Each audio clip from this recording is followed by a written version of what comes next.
Hey, I'm Eric Rokeach with FitnessBusinessInterviews.com, and I am here with one of the top female fitness pros in the industry, and that is Georgette Pann. Now, Georgette has been in the industry for over 20 years. She's seen a ton of fads come and go. She's seen the industry change and evolve, and she's been able to live her life doing what she loves, and she's been able to build a business doing that also.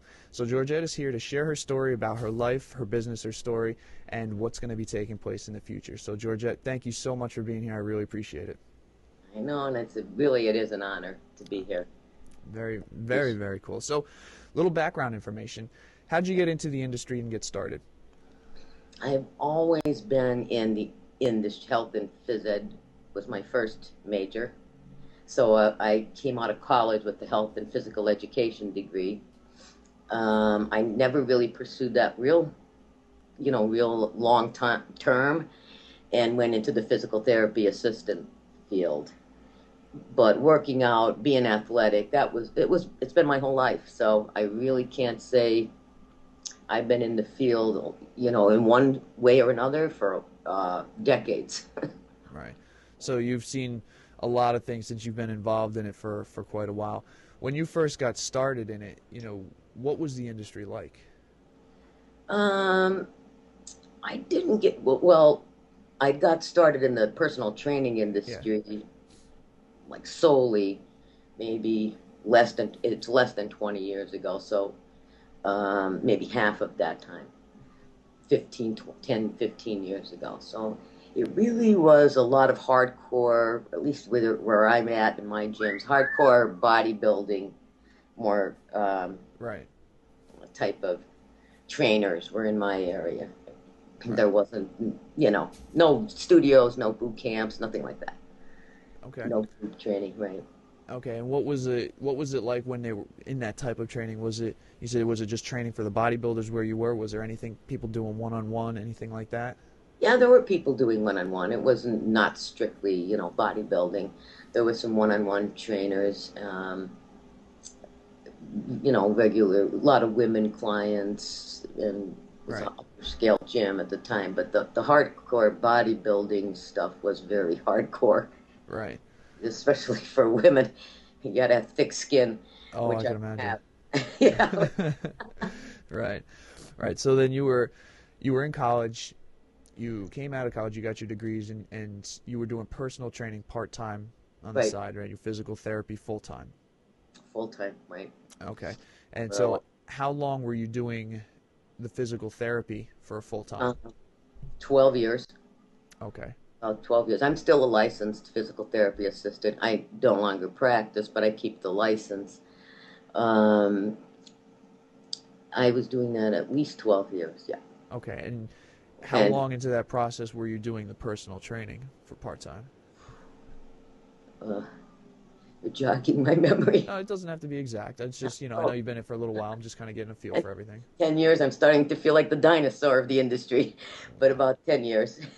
Okay. Yep. And when you were doing that and you were working in personal training part-time, were you working in big box gym, private settings? Gold's gym. Gold's. Okay. Yeah, it was a Gold's gym. And then were you were certified to become and do training at that time? And sports nutrition. I was certified in sports nutrition, so I actually started with that there. I wanted to start boot camps there, but I don't think they got it. I was ahead of my time. Right. And that, so that sounds like a good idea, but no, never went. No, you approached them about doing that? Oh yeah, they didn't know what they were. Actually, nobody did. Right. But they thought it was a good idea, but they never followed through, and they're no longer there actually. But. Interesting. It makes sense now, right? But I opened my studio across the street from them. Well, that's smart too. All right. Now, so when you were doing that, you were working full-time as, physical therapy assistant. You were training part-time.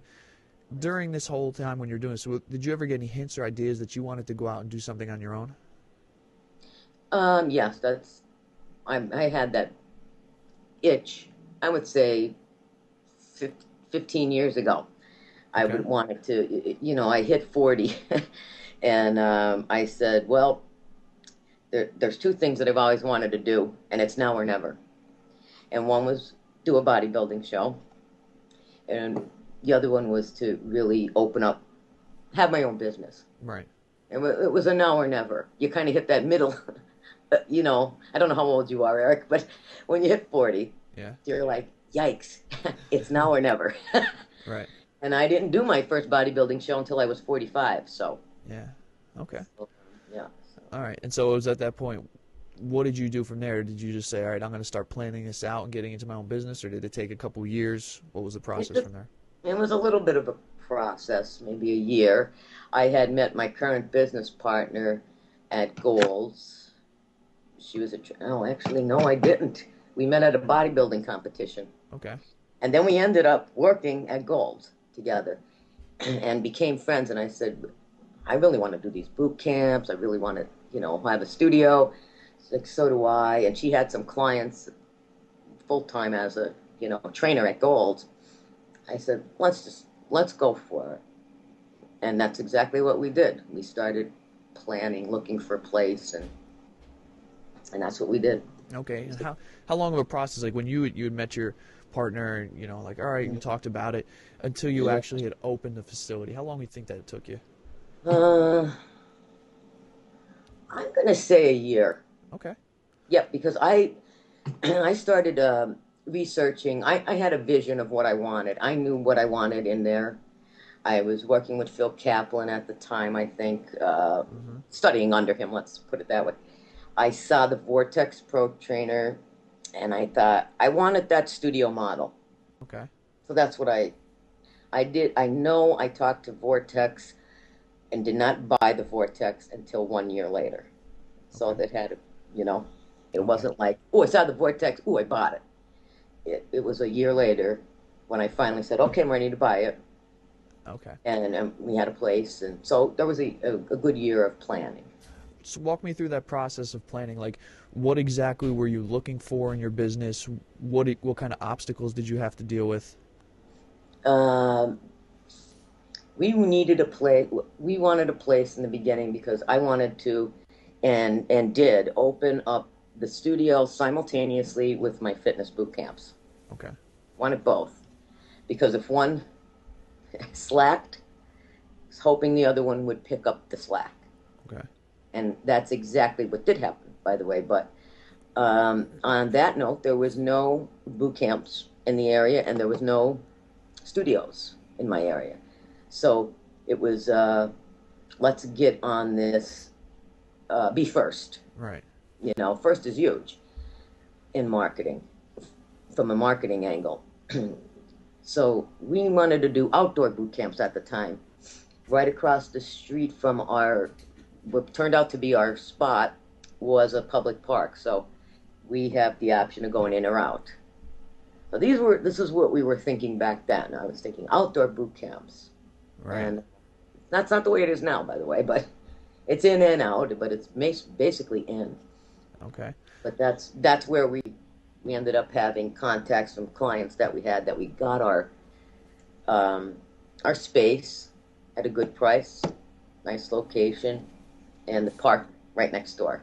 Okay. And where are you located? Because you're going to do outdoor boot camps. If you're, not in the warm weather area, you're not going to be able to run it all year round. Well, we're not in a warm weather area, which is why we're not outside that much, only in the summer. It's really northeastern PA. Okay. Close to New York, close to Philadelphia, but really nothing like that as far as city life, right? Right. Okay, now, how big of a space were you looking for? Like, did you have that kind of details right now, or you're just looking for something that fit that basic mold? Yeah, we were just looking for something that fit that basic mold and that we didn't have to put a lot of work into. Right. Like with some type of flooring, we didn't have to put in a lot of, in fact, any work. Okay. For that matter. Like for a turnkey location, basically, you can just walk right in. Walk right in. If we wanted to paint it, we could have painted, but we didn't. We didn't need to, just get some mirrors and get our equipment in there. Okay. And start it. All right, so you'd found this location. Mm-hmm. Where did you find the money to come up to get started with it? Was it like from savings? Did you guys end up partnering together, loans?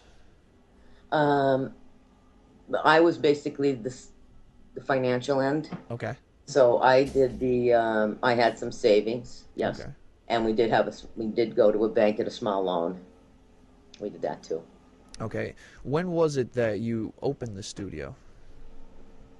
That I think was 7 years ago. All right, so it took 2004, 2005. Right there, right? With the boot camps and the studio together. Okay. And you'd met your partner, and she was doing training also, and you met her at the bodybuilding competitions. How did you decide what your role was going to be, and how did you decide what her role was going to be in the business? Well, initially I was still working part-time in physical therapy. So her role kind of, she had no real choice. She had more of the clients from being a full-time trainer. Right. And she took on the billing and not the billing, but the desk work, the taxes, learning how to do. Yeah. Yeah, she took on that role. So, next logical step was that she would be the manager of the studio. Right. Okay. Okay. And then your role was what? You said you were the financial end of it, but what else were you responsible for? End of it, but I was also doing also doing some training. We did our boot camps. Okay. We trained our own boot camps. We don't anymore, but we trained the boot camps. I had a few, I had some clients, and I did all of the nutrition. Okay. For the studio. Now, did you guys team up and partner up when it came to marketing and advertising for the business? Yeah, we would have to run that by each other, but I had the online semi-started. Like, Okay. it really wasn't what it is today, nowhere near that. Yeah. But I was working online more so with, let's say, Phil Kaplan and Yeah. that group, and I was feeding ideas. So I was maybe let's say a lot of times the idea generator, or Right. let's try this or let's try that, and vice versa. She would do that as well. Okay. So you got the studio, it was turnkey, you basically walked in. Describe what it's like after you just opened, you had everything set up. What was the layout of the studio? Our first space was kind of almost like an L shape, Okay. right? But and it was easy. We had it set up nice because the vortex was perfect, like in a corner for a corner type. We had our dumbbells and squat rack at the other end of the line. As time went on, what we found was that it wasn't a great space, being an L shape, for boot camps when they grow, because we ran out of space. Right. Right, and we do have a 20 limit anyway, 2025 I think limit anyway inside, but you still want enough room to be Right. able to do that. And we did end up moving within the same building to a nice, big, more straight warehouse type of space. It was Yeah. a physical therapy department. So, and it was larger. So that worked out well. Okay. Now, the one thing I'm curious about, I wanted to step back for a second, because you were working physical therapy assistant, you were doing that full time. Yeah. What did you tell them when you were did you just quit? Did you continue to work there when you opened your business? How did that go down? I was continuing to work. I was doing a lot of PRN, and which, is really part time. So they did know that I was opening this business, and I was just doing a half day here, half day a week sometimes, and then going down to the studio and working, and till the evening. Boot Right. camps at 5:30, and Right. Where the physical therapy studio that you were working at, did they end up sending you business? no, that actually was a nursing home. That was Oh, yeah. So that wouldn't work so well for what you're doing. Okay. not quite. All right. So now you've got this place. You opened up. You're in there. Um, you were in the L-shaped thing. What kind of equipment did you have to get started with? Um, Medicine balls, bands, the cheaper items, Right. dumbbells, actually weights, Okay. squat rack, and the vortex, which kind of really Right. was it. Okay. Yeah. So you were in there. You got your equipment, and you said your partner Tammy, she had a bunch of clients because she was doing the training most of the time. How many Right. clients did you end up did you end up bringing in when you first started with her?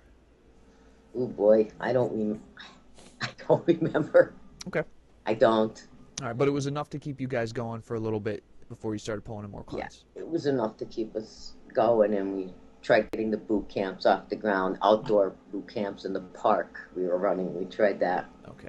So you were starting to do the boot camps in the park. Yeah. What were you doing to get those started to try and let people, know about it, to market those types of things? It was basically word of mouth, really. Some free advertising in the newspaper we were allowed. It was a free paper in the area. Okay. Plus the regular Yep. newspaper, because in new businesses, they do give you some free ads as a new business. And a lot of word of mouth, really. We actually did a practice boot camp. One of her clients, volunteered, Okay. to try, like, go ahead, put me through that. I'd like to try that out. And, Okay. it was comfortable for both sides. Well, Tammy did that. She did an early morning one. And, it was a lot of trial and error in the beginning. It really is a lot of trial and error. We tried early morning boot camps. That did not go for us. So it's kind of hard to give that type of advice to anybody because Right. it can. Well, But it's interesting that because you said you live close to Philadelphia, the New York City market, and I would yeah, think that there would be a lot of commuters. So the early morning markets never worked. What time slot ended up working for you then? 5:30 Before they got to the commute. at night. Oh, at night. Okay. Okay. Yep, 5:30 p.m. worked. Now we do have one in the morning now, but it's not anything to do with work. It's like an 8:30, and it's people who aren't working, or Yeah. or teachers who are off for the summer or something, to that effect. But Okay. All yeah, right. So you're starting to build these boot camps. When you were building, you had the clients that Tammy had brought over. You had the one person try. Did you end up trying to get all those people into the boot camps, or did you just have them try and talk it up to bring a lot of people into them? we had them do. We've tried both, actually. We tried both.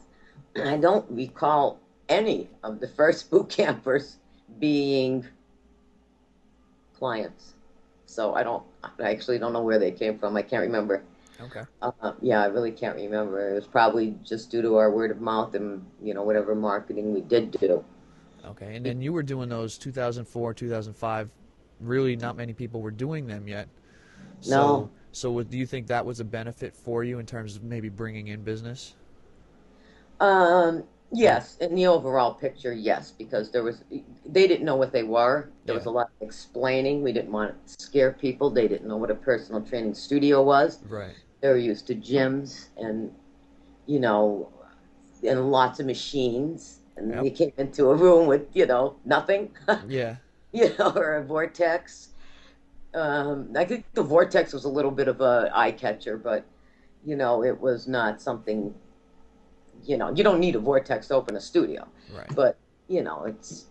I think it was the newness was the hard part Yeah. because people didn't get it, and it took a while for people to get it in this area. There are still really no thriving boot camps in my area.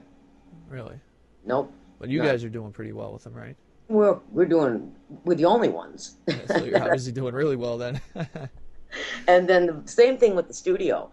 I think another two studios have just popped up within the past year, this year, Okay. or last year. So really, look at all that time. We don't even have a studio competition. Describe. It makes me. I'm curious because if there's no studio there, what's the market like demographic? What kind of Yeah, money wise? Is there money in the area? Is there not so much? well, certain parts of it, yes, there are, Okay. but it's a lot of gyms. There's a lot of gyms. Okay. At least there were. Right. Slowly some of them have faded out, but there were a lot of gyms in the area, and there's a lot of elderly population in this area. Do you cater to the elderly? Not necessarily, no. Okay. We don't do it really. We tried to do that. We do have a lot of elderly clients, but we're not, you know, really niched Right. for that. Okay. Yeah. So your main focus is general fitness and fat loss for And then, women, probably your 30s, 40s, that area. right, Okay. 50s and older. Something. All right. So you had started out. You were running those boot camps, when you started, again, there wasn't anybody in the area. There still really isn't anybody in the area. So when you had first started that, how were you running them? Were you running them like at 4-week sessions, 8-week sessions? How did that work? Yeah, we did start with that 4 week Okay. on and one off, and immediately I knew that I don't know what word to use since I didn't like it. Okay. Immediately I knew that, and neither did the clients. They wanted to keep going. Okay. And I thought, this makes sense because this is ridiculous taking a week off. Yeah. They don't want it. I don't really want it. Let's keep going. So, and that is exactly what we did. And that was 7 years. I mean, that was the most immediate change we did. Lots of things have changed from the beginning. Yeah. Like even the workouts and, Okay. we were learning too. We Yep. were learning too. Trial and error, and we learned a lot of different things, time slots, Yeah. to actually run it. Right. So we've come a long way. Okay, so you end up running continuous boot camp. Would it be Yep. just for a Non-stop. year, as long as they wanted to pay, that's how long they could keep coming? Oh, yeah, well, our payment plans have Yeah. also, evolved and changed over the years. They were paying monthly, and that was it, period. Okay. That was changed a long time ago. Then we came up with, we did do that yearly package, and we have 3 6 year. Yep. 3 6 year packages. Okay, generally right now, what's the package that most of your clients you would say go for? The 3, 6, or 12 months? Which one? Right. 3 and the 6. 3 months, Okay. 6 months. Hmm. Okay, and I take it now, when you first started, you probably didn't have this, where you were probably taking checks, you didn't take credit cards or anything when you first started? Uh, Not immediately, but pretty soon after we got Okay.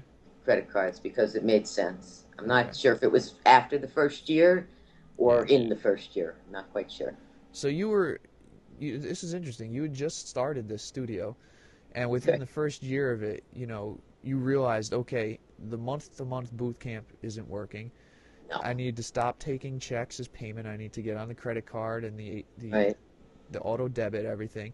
And you right, realize that this was where most people were just starting, they weren't doing that. So it's interesting. You kind of are setting a trend before a lot of people were doing that, which is very cool. right, And when you had the boot camps going or up and running, were right. you offering any type of referral incentives for your clients to have them come in, bring We more did. We clients? tried a lot of things in the beginning. We tried the typical bring your friend day, Hmm. or your friend can come for free. And then I thought, why does it have to be a specific day?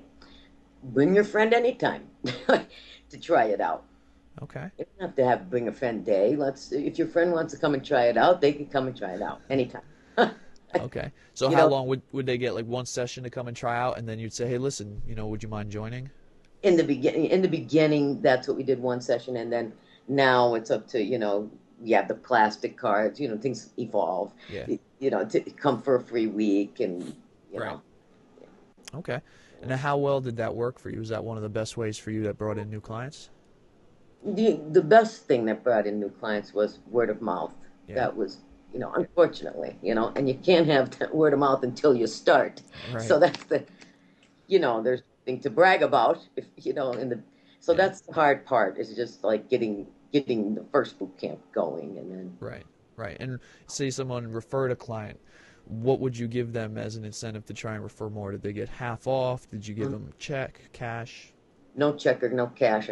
I'm trying to remember what we gave them.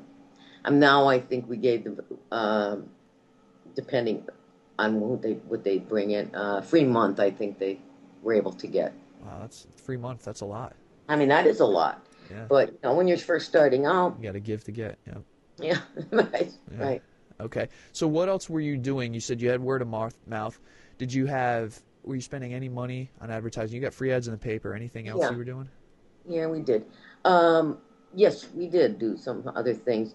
The one thing I think we found at that time, we don't no longer have it in our area, but we had a free coupon magazine, and the area was big on that coupon magazine. It, Okay. it would probably be the equivalent of what Groupon is now, Right. that kind of thing. But uh, we found that worked for us, and we only found that out by finding out what didn't work for us. And the newspaper did not Right. really work for us, although, we did it. We did it in the beginning. Okay. Didn't really bring in any clients, really. So how often would you run those ads in this little I thing think that you were that doing? coupon book came out a certain amount of time a year. So maybe 4 times a year. I'm not sure. If Okay. it's 4 times. It didn't come out. It wasn't a weekly coupon magazine. So when people got it, they were anxious to get it, Okay. and that worked the best for us, Now, did right? you get out and do anything where you were talking, like public speaking or any types of fundraisers? We tried a few of those things. We weren't. We did a few of that. Yeah, we Right. did some of that. The Okay. public speaking. Not big on the public speaking. I'm very shy, but once I get going, then I'm not, Then you're, so then you're I did fine. that a few times, and that's something we could do more of, you know, Okay. yeah. How long into it were you guys, would you say, until maybe you hired, before you hired some help? Because you're not doing the training anymore, I take it, right? No, I'm not, no, neither. Okay. Tammy does a lot of training, Okay. and she does maybe one boot camp a week, Okay. So, Saturday, but the boot camp trainers were, our one boot camp trainer was a girl who was in our original boot camp, the very okay. first one. Her and her boyfriend were in the boot camp, and she continued to come to boot camp, and then we took her on as an intern under our wing, where she was not certified at the time, so she needed to get certified, get CPR, get insurance. Right. But in the meantime, she was really learning the ropes through us, so working for free and learning for free. Okay. Right? Yep. So it's an intern, and that's also what happened with the second one. Okay. She was not a client, actually. Oh, sorry. I met her at some place that I spoke at a chiropractor's office. She heard me. She happened to be there. She wanted to get involved in training, and same thing, Right. internship. Okay, so But you're she did funneling both. most of the people through. That way you run them through an internship before you hire them so they know the systems. Yeah, not Okay. yeah. We've all heard that online now, but that Yeah. was back. Yeah. Now, do you ever go out and say, put advertisements out saying, hey, listen, we're looking for trainers? We are thinking of doing that right now, but not something that we would doing locally. Looking for maybe using Craigslist to do that Okay. in one other place. We didn't actually do it yet, but we're working on that to get Okay. some independent contractors working out of the studio. Right. Right. Okay. One of the important things too, obviously, building business, you have to keep your customers happy.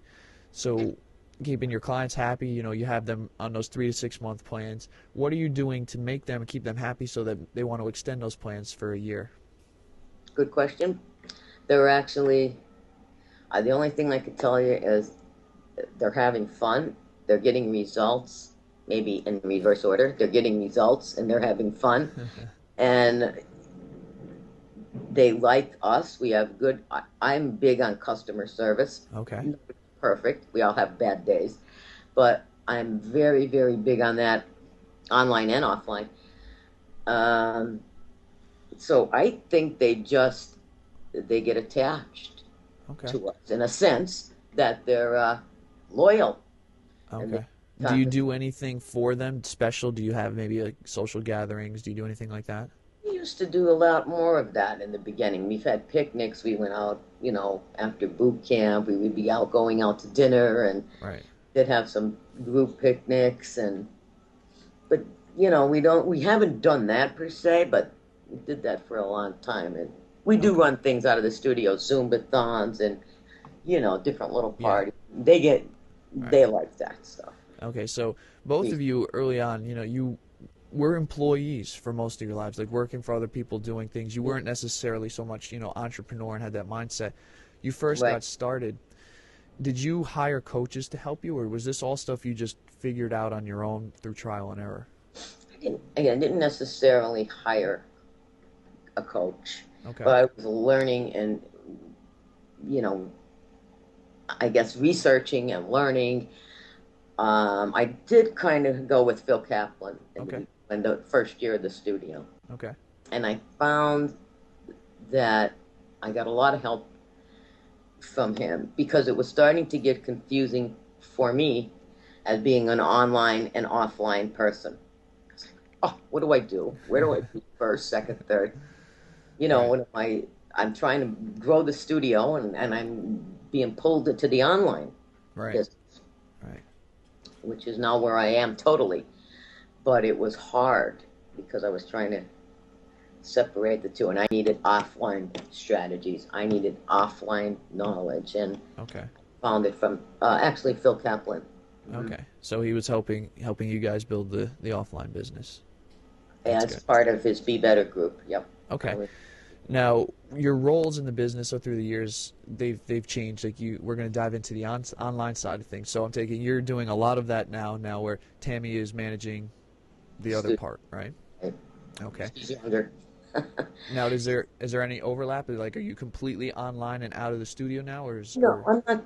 Yeah, I'm not completely out of the studio because there's a lot of things you can't be completely out of the studio. I yeah? mean, you have to still try and let's try this, or you learn some things online and you take it. You know, we don't have Groupon in our Yeah. section. We don't have Living Social either, but we do have local newspapers that do their daily deals. Okay. So, for instance, that I'm like, okay, let's try Daily Deal, or let's try this, where I would get that information or knowledge from on something place online, Yeah. think about it, and bring it to the studio, or she may think of something. But no, I'm very involved in let's say the marketing or the managerial, or to try to get business Yeah. ideas, generate Okay. business ideas. None. But other than that, she's in the trench. She's still in the trenches. Okay. And how did you end up getting into the online side of things? It wasn't on purpose. It kind of pulled me in. I started the Sure Victory Boot Camp kit was the first product I had out. Okay. And just for people who are watching who don't know what that is, can you just Yeah, explain that? explain that. It was meant to be for trainers to start their own boot camps without the need to franchise or license, and because it isn't really rocket science. But if you wanted to get started on your own, same thing with the studio. I looked at franchising. I looked at Right. boot camp. Nope, that is ridiculous. I could do this, Yeah. my own. There was only one other product that I had was out at the time, I believe. One other product that I bought, and I thought there's a lot missing in this product. I ended up with more questions than answers on how to start a boot camp. Now, I'm not saying there was nothing valuable in that product. That's not what I'm saying. There's value in every product that I have, but I knew there was a lot missing. So that's when I developed that and started Right. to upgrade it, upgrade it, upgrade it, upgrade it. There was things that I knew that should be included, or I felt that I wanted included, and it was to be an affordable option. Period. That's all it was supposed to be. Well, it took off, and it was 6, 7 years ago. I mean, it just Yeah. kept growing, growing, growing, growing, and it was more and more. And I thought, I'm really liking helping these fitness professionals, and Yeah. started a little Google group, which became now the Inner Circle, and started Yeah. blogs, started workout manuals, started partnerships. It just Kept overwhelmed me, growing. to be Right. honest with you. Yeah. So you had that one product and you were like, all right, there's a little bit of value in this, but like you said, there's more questions than answers, and you were like, you know what? Let me just put something together, and that was where the idea came from. That's where it came from. And it came from not wanting to franchise, because there was only one franchise at that time as well, Yeah. which is no longer a franchise. I think it's a licensing, but it was a franchise. And I thought, no, I don't want that. That's too much to get started. Right. You had to give your firstborn and then go, and go travel somewhere. I'm like, no, wait, I'm trying to own a studio. It doesn't need to be that complicated. So, Right. same Okay. thing with the studio. So what were some of the things that you had included in this package that you weren't able to find out there that you were, eventually able to sell online? But the first thing I really, aside from forms and waivers, Yeah. that's, aside from that, it was more like when I got started, I think the biggest question in my mind was, what kind of workouts do I do now? Like, Yeah. how do I do this? Not just say, oh, you can do some medicine ball this and some. No, I wanted to, Yep. give an example of a workout even. Okay. So, and I planned my workouts almost wrote them out, I don't know, for months in advance, even though whether we used them or not used them, or whether we, adapted, which we did as we went along or not, they were still something on paper, some kind of structure, Right. So, and are we going to do stations? Are we going to do this? Are we, you can't, I'm not saying that we never did a wing it job. We did, I admit it, but I don't think that that's a good, that's obviously Yeah. not the way to go, and that's a big mistake, and also the kit was, Sure Victory was to really be getting you, to plan. It's not something like you decide to open a boot camp and you open it next week. Never, never gonna. You have to plan. Right. Right. So it was basically a product where it broke down the steps in planning. You actually had some marketing materials, the flyers, the workouts, everything included. Example ones, yes. Yes. They're not customized, but because I offer that, but that would be overwhelming to do. But example flyers, you can copy them if you want to, but Yeah. yeah, they're Okay. right. So you had the product. Did you design and make the product with the intention of selling it online? Yes, it was also sold on. Well, the one book was also sold through self-published through Lulu, so Okay. actually from there went to Amazon. But that really wasn't, Yeah. my intention at all. Yeah. Like to be a number one Amazon seller. This was an ebook, really, Yeah. Yeah. at the time. So no, it was yes, it was designed to be Okay. solely digital. What did you do? I mean, did you have any online internet knowledge, how to build websites and do any of that when you started, we're going to sell this? No, Okay, so no. what did you do to learn and get yourself out there and start spreading the word about your product? I did a lot of research, and I actually put it on ClickBank because I figured out, that's easier. Yeah. I don't have to worry about getting paid or paying anyone else. Right. But it was simpler on ClickBank. I started to put a little newsletter together, and it was just giving out like some free tips and some free resources that people wouldn't, you'd spend 20 hours looking for Yeah. and workouts. Just, Okay. some, So yeah, you were trying to build your email list too with that email. newsletter. Yep. And Okay. that just, I did some joint ventures, I think, in the beginning. Okay. And, And how did you end up with those joint ventures? Because, this product was one of the first out there like this, so a lot of people may have wanted it, but how did you reach out and connect with those people and convince them to joint venture with you? yeah, there was one time that I can remember that. Let me think of, Ryan and not Ryan Lee, but Nick and Pat and Okay. Dax were running a Christmas 25, the Christmas Yeah. giveaway. Yeah. But at the first year they ever did it, they were also allowing us to give fitness professionals, like products for fitness pros. Okay. So there was, a little section of that. So that was one joint venture. Okay. Now, that didn't, from the next year's following, they didn't do that. It was strictly for the consumer Right. giveaway. But that was one that I remember. I know there was, I know I did a lot on my own to get the list built. I can't even think of what I did right off the top of my head.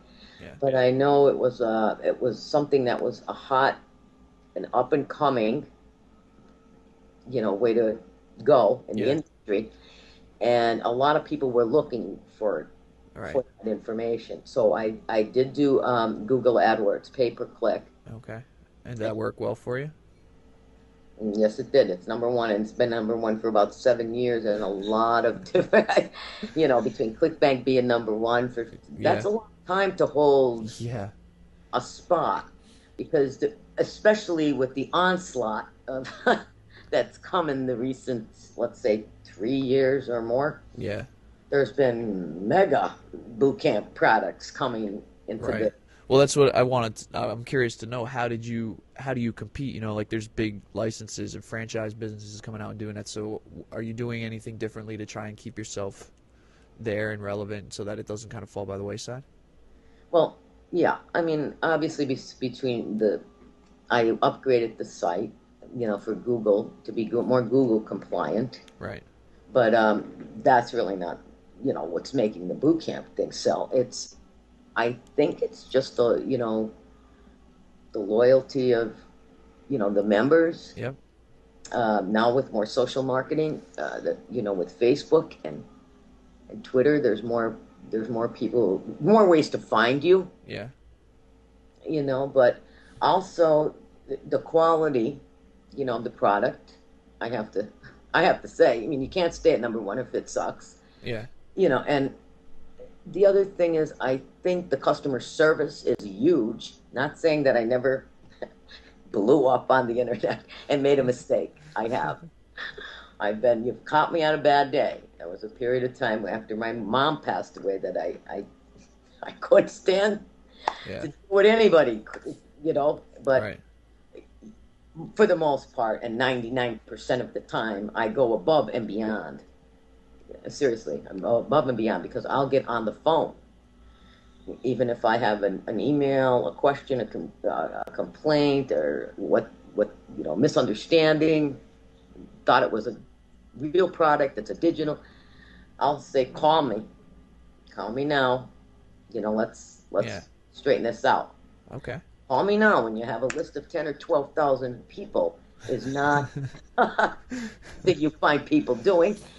And I don't want, there's too much online that's scammy, Yeah. and eliminates that because no scam artist is going to say, call me now. Right. Right. Absolutely. Right? So call me now. And I'm answer my emails. I try as fast as possible. Okay. And Yeah. that's a plus. Now that again, it's not, your product could stink and you have the best customer service. So there has to be something there of quality that you're giving, and a lot of trainers can get started. This is a startup kit. They can get started easily, quickly, and affordably. Bang, three things that I wanted to do without having to franchise or license and follow somebody else's model Right. and spend an arm and a leg to do it. So that was the goal, and it still was the goal. So there's more trainers that are in that bracket Yeah. than are in, let me go spend $20,000 Right. Right. and maybe I'll fail. Right. That's a lot to risk. So there's more. I felt there's more need for. There's more people in that target Yeah. audience, and there's more need for that. Hmm. So, All right. So you had that. This product is still selling, and for all these years it was doing well. yeah, What did that spawn into? You mentioned like Inner Circle and a couple other things. So what else have we spawned from that? it spun into two other. Well, I think it spun into the Google group first. Okay. I did that free. It was never meant to be moneymaker. I'm actually free. It's not a moneymaker. But we went into the Inner Circle after 500. I thought maybe we should have a real forum. Yeah. And like, instead of me getting 7,000 emails a day, I could just go to the forum and not have to, Right. go through all the emails. But that's what, and the group started to take off. It was very active in the beginning because there was nothing else like that. Right. Boot camp trainers talking to other boot camp trainers and getting a flyer, or here's my flyer, here's sharing. Yeah. So that was kind of cool. And but I again, I had to move it. I thought, well, let me offer you something. I'll put in downloads monthly and articles or some exclusive stuff. Right. But it grew into the fitness boot camp Inner Circle, and it's small monetization to get in, but it's really not, like I said, a revenue generator. Anything else that you have going online that's working for you? Selling the products, you got the Inner Circle. Anything else that's going on? Yeah. What's working for us right now, we're coming out with the third volume of Sure Results. That's the workout manuals that I partnered with two other girls who I met in the Inner Circle or the Google group, Mm-hmm. and they approached me, and you want to do a joint venture. So Okay. that was the idea. We had group projects in the beginning, but it's hard to keep that up, especially when you're doing everything for free. Right. But this Sure Results is also, it's actually easier to affiliate for. So it does, really well on ClickBank because Yeah. of that. And again, now there's a lot of other fitness boot camp workout manuals that came out since then. But this was originally started as a group project. So it was all of the, some top names in the industry. Uh-huh. They were contributors. So they contribute. So there's trainers from all over the country, actually all over the world, that have contributed their boot camp workouts. Okay. So they needed to contribute a minimum, myself included, and the partners included. Yeah. But we're coming out with another volume of that. So that's How did you get all those people to, I guess, supply all that information in the workouts for you? I mean, did you pay them for any of this? Was it? No, they get the manual. Okay, so how did you convince them to help you out with this? That's a lot of workouts to get for free. Yeah. So there's like 200 to 510 workouts if you had all three manuals. They get the book for free. I have it printed out. The first manual was 68 pages of, plus they have their bio in there or anything like that. But yeah. I think the most value was really just getting a 68-page manual full of, you never had to come up with another boot camp workout again, really, if you didn't want to. Now, did you reach out to all these people individually and say, hey, we're doing this? No, we did it through the Inner Circle or through the Google group. Okay. So it was easier. So you didn't have to go and email everybody. You just did it there, and either they said yes or no, and you went from that point. Went from there, yeah.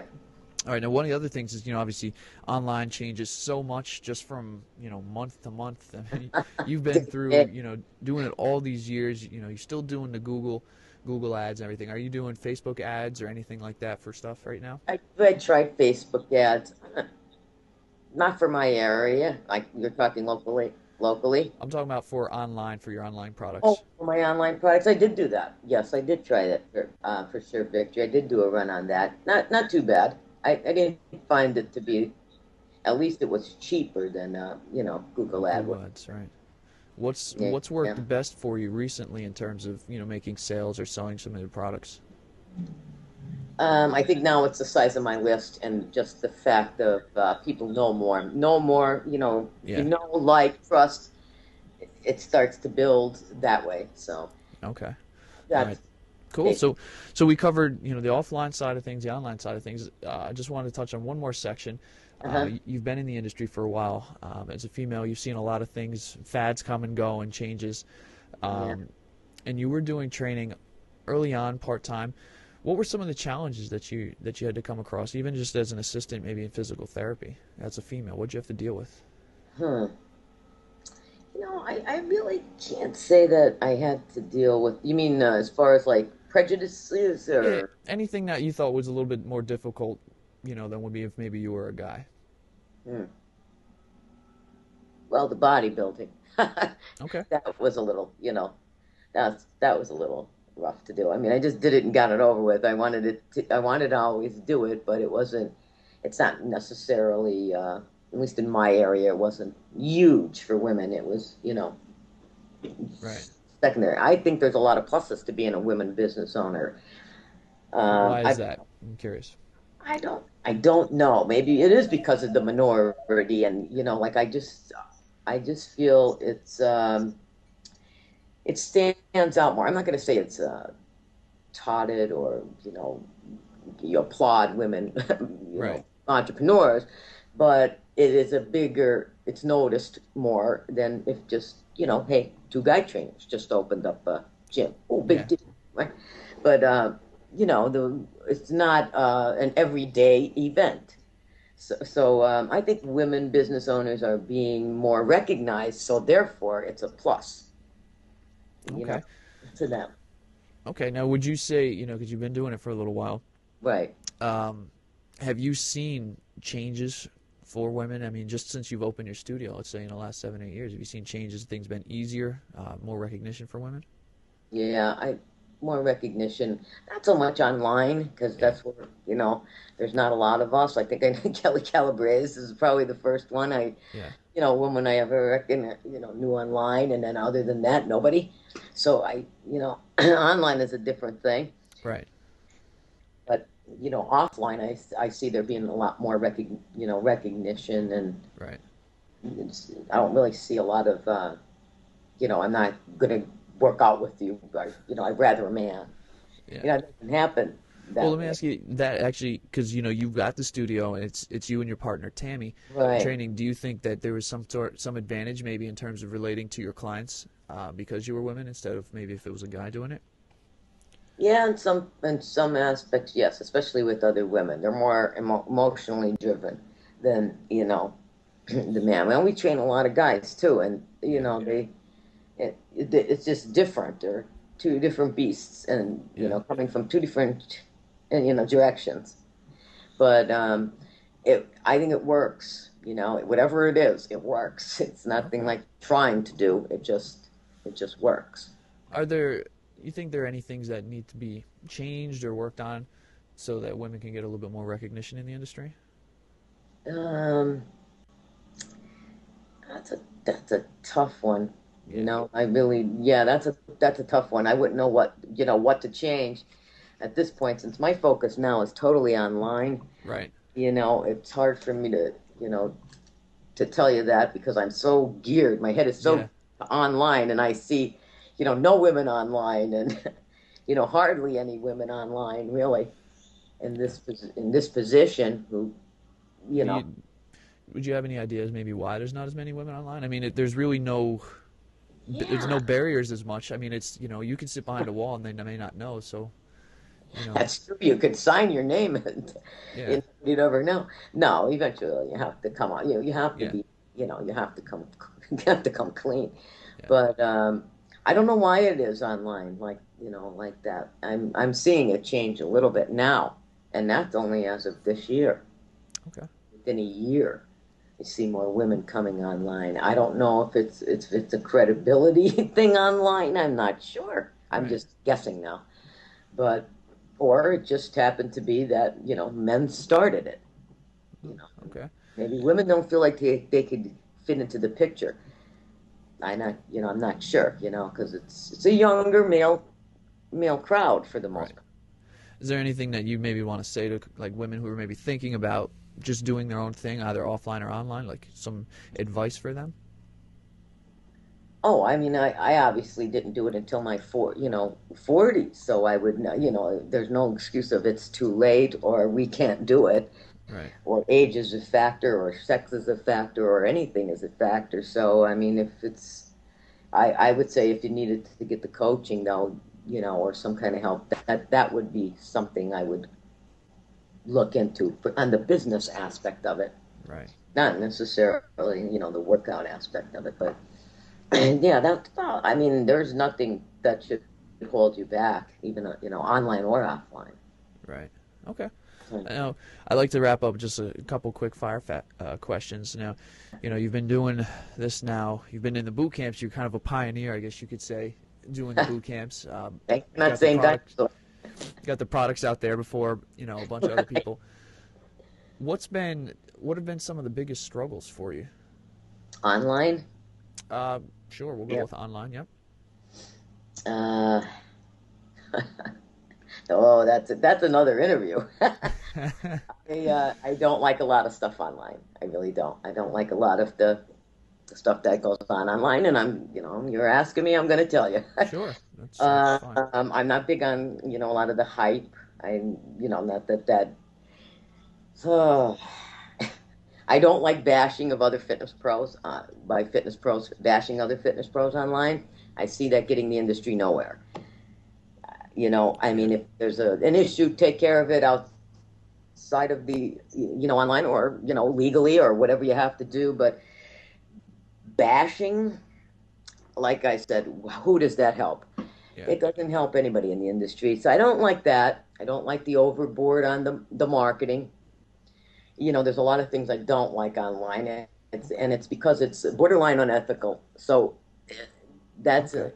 it's tough, All right. and it's a hard line to walk when you're trying to obviously make money and sell something, but not sound like you know Yeah. car salesman. Yeah. Now, what have been for you personally, like in building let's say the online side of things, what have some of the challenges that you've had to deal with in trying to build that? Um, on there's two sides to that. Like one's a technical side, Okay. and then one would be like personality side, techno or ethical side or whatever. Right. But the technical side, that's tough, because I do have some software to build sites, but you usually have to outsource Yeah. something like that and get help, especially if a site becomes too much to handle and it's too important. Like the fitnessbootcamp.com. Yeah. That site's too important. Matt takes care of that, the Okay. web guy. I don't want that going down for a nanosecond, Yeah. Yeah. but or even updating it if some things are helping me with upsells and just Right. technical technical stuff. Okay. So technical stuff you struggle with. What's been So been one of the biggest failures for you? that's a tough question because I'm not so sure I consider anything a failure. Okay. That's good. It's a learning experience. Have I made mistakes Of online? course. Well, of course I have, because a lot of it was trial and error. A lot of it was like, you know, Yeah. I didn't know what I was doing in the beginning. Everybody was shooting off advice, and it was contradictory. Okay. So I don't really know what would be a failure. I think probably not being out there, as meaning like putting my face out there, Okay. as Okay. because being shy and reserved, and I could do it from, you Yeah. know, Yeah. Well, and what about offline for your offline business? What was one of the biggest like mistakes that you think that you made running that? advertising in the newspaper. That's funny. Okay. Well, you learned from it, right? So now Yeah, you right. move So I on don't and really think there was any mistakes. okay. I really don't, because really we had to learn from them. We did.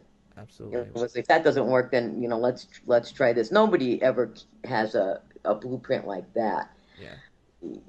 They only can tell you what works because they had gone through the same trial and error thing until now they know this works. So you know what I mean? Yeah. Absolutely. So, well, you've been on here. We've come to the end of this. You shared some pretty cool information. You know how you got started, where you came from, what you're up to now. Where can people find out more about what you're doing right now? Let's see. I have so many websites that I'm going to say that the inner circle, we're going to be revamping that and reviving that. So I would probably go to thefitnessbootcamp.com. Okay. Great domain name, by the way. Bootcamp. Yeah. And then the fitnessbootcampclub.com would be the blog, because that was, that's more or Okay. less a blog. But a lot is just finding me on Facebook. I think you'll get more, you get some free stuff on Facebook too. So All right. Well, Georgette, I appreciate your time and coming on. I really do. I, You've been at the forefront of the boot camp side of things, and you've gotten things out there before a lot of people. So that's been pretty yeah, cool, and I'm glad you've had the success that you've had. And I yeah. wish you the best of luck with everything in the future. Thanks, Eric. It's been a pleasure. Thank you.